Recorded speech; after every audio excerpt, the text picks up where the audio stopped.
Shorter days and cooler nights show a transition in the landscape from green colors to lots of bright colors of orange and red and yellow, purples, maroons, and eventually brown. Well, what is the cause of this color change in the fall? Well, this is preparation of trees for the winter time. Now, trees produce three different pigments that are responsible for the color in their leaves. Of course, we've got the green chlorophyll that is responsible for harnessing the sun's energy and producing food for the plants in the form of starches and sugars.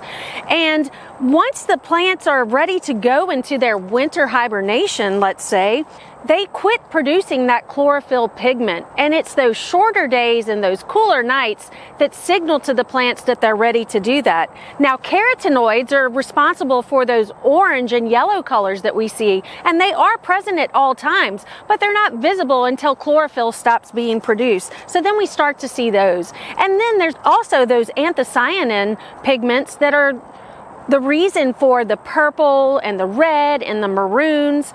And what the plants do is they stop producing sugars and they actually seal off the ends of the leaves, and then they eventually drop. Now, you've heard me talk about this before. We want to leave the leaves. This is excellent ground cover. It's a wonderful mulch.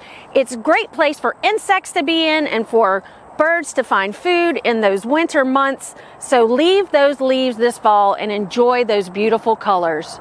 For Get It Growing, I'm Heather Kirk-Ballard with the LSU AgCenter.